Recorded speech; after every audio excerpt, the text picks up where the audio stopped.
It is the most anti-democratic institution I have ever seen. In the committees, you have a cordon sanitaire where they deliberately block voices of opposition or Eurosceptics from becoming a rapporteur in committees or having any sort of power whatsoever. There is an active exclusion and an effort to prevent these groups from creating coalitions. And frankly, the European Parliament is the only directed element of this thing, and MEPs don't have any power. They just sound off. They can twiddle around with amendments here and there in committees if they're on the right side of the debate, not if they're on the wrong side of the debate. Otherwise, it's unelected bureaucrats in the commission, paid hundreds of thousands of pounds, who are going on yachts with lobbyists, 30,000 corporate lobbyists, the cartel of big banks and big businesses, stitching up laws behind the scenes, and the general public have no idea about it. They don't have a say on it, and there's no way for them directly to affect that. They can't vote people in and out. I have Femi, it's time for you to respond. Okay, so no piece of European law can be passed without the say-so of the European Parliament, directly elected by the people of Europe. It's a box-ticking exercise. Please let me finish. You've spoken for a hell of a lot longer than I have. In terms of the European Empire or an army, the European Union Act of 2011, a UK law, said that for us to agree to anything along the lines of an empire or a new treaty or a European army, there would need to be a referendum in the UK. So all the stuff that you're talking about is Project Fear, because it can't happen without the direct say-so of the British people. Now let's move on to the actual issues that really matter to people, because right now we're in a mess.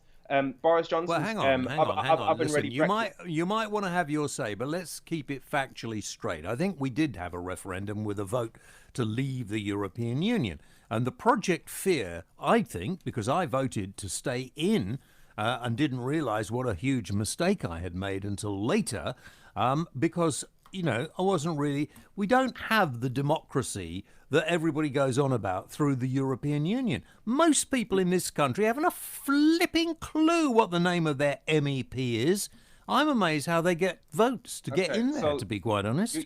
The lack of knowledge on the part of us does not make a system less democratic. If we don't pay attention to a system... Yes, it does. Of course it does. What are you talking... Hang on. What are you talking about? Unless everybody votes, there is no democracy, is there? If you choose not to pay attention to the system, that doesn't change the nature of a system. If I don't know what's in a box, it doesn't mean because I choose not to open it when the lid is unlocked. That's my fault. It doesn't change the nature of what's inside that box. That's exactly how dictators take over, because they do it quietly. Nobody is that interested, and before they know where they are, they're being dictated to how they live.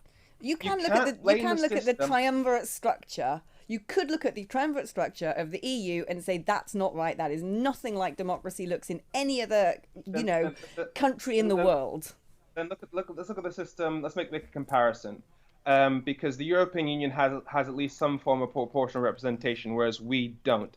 It's basically all proportional representation. Let's look at a really crucial example: the December election.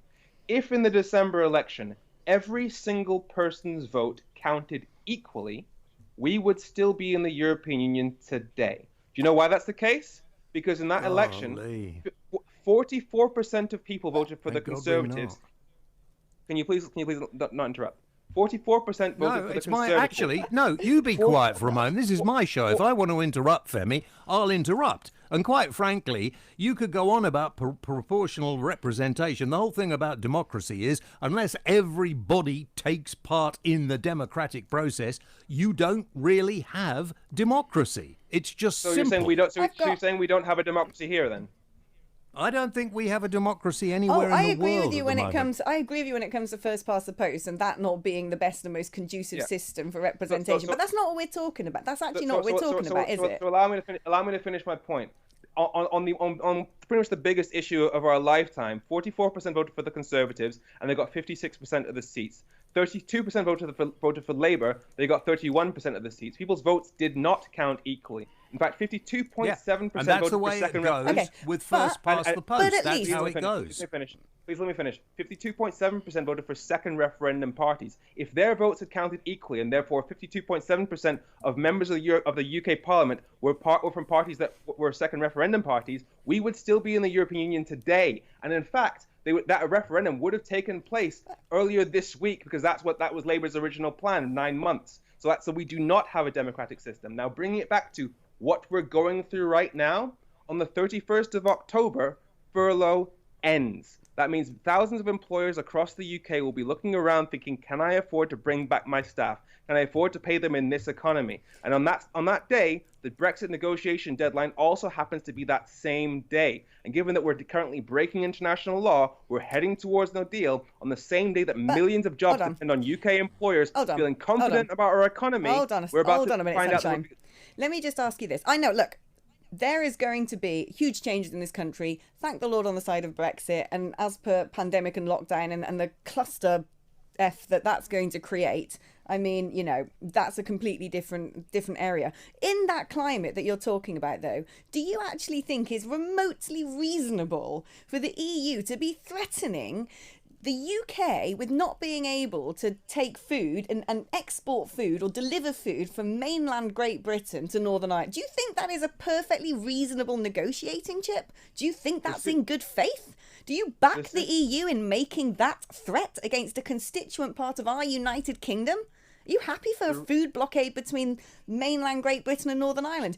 Just because, you know, the EU says they're going to do that as part of strong arming in negotiations. And do you think the Prime Minister is therefore wrong to turn around and say, hold on, given this change of circumstance and these very much unveiled threats that you're now making, I'm going to put into statute in my own country something to protect my own country? This isn't what we broke international. We chose to break international law. No, I'm not talking about breaking international. I'm asking you a question. I'm asking you a question. I'm asking you a very easy question. You can answer it yes or no. Do you think the EU is acting in good faith by threatening a food blockade between the mainland Great Britain and Northern Ireland? Is that perfectly reasonable? Yes or no? If that's necessary to protect the Good Friday Agreement, the answer is oh, come yes. on, that actually breaches the Good Friday Agreement. That destabilises the principle of content and a major breach of a core principle of the free flow of trade. Alex, Brexit itself undermines the Good Friday Agreement because the Good Friday Agreement specifically... Sorry, no. Have you... Oh, you're going to say, have I read the Good Friday Agreement? In the Good Friday Agreement, it refers specifically to continued cooperation as partners in the European Union. Our membership of the European Union was baked into the agreement that brought about peace after 3,000... This is a novel one. I've not heard this before. This is the first time I've heard someone say the Good Friday Agreement says we have to stay in the EU. I mean, come on, Femi, now. No. That's really going a bit far, isn't it? At straws, I think, now. But hold on, the point about law, Femi, as you know, is law is based on interpretation. Alex, this is important. Fact check me if you think I'm wrong. Does the Good Friday Agreement, or does it not refer to continued cooperation as partners in the European Union? Does it say that or not? What the Good Friday Agreement very clearly says is everything is done by a principle of consent. And we actually voted to leave the EU as the United Kingdom. Hold on. Let me put this back at you then, because in the EU's own treaties, it enables a member state to activate Article 50, and that is an international treaty. So which one therefore comes first? Article 50 of the EU's constitution or the Good Friday Agreement? Alex, I asked you a yes or no. You asked me a yes or no question. I answered yours. What? Does it say that? Yes or no? Femi, you're actually you're trying to balance two. You're trying to balance two. Here's the thing. Listen, both of you. Listen, never mind. Listen, both of you. If I was the Prime Minister at this moment in time, I would say stuff a lot of you. We're leaving tomorrow. I would not be dictated to by foreign powers about how I would run my country. So the way the European Union, who isn't liked by lots of European countries, let us remember, is behaving, is in a dictatorship. Having said that, I also think that it should be compulsory in this country for every man, woman who are of electoral age to actually have to vote. Because if we get the majority of people say politics doesn't really have anything to do with me, we do not have a democracy. You know, people died to get the vote, and we ignore it in this country.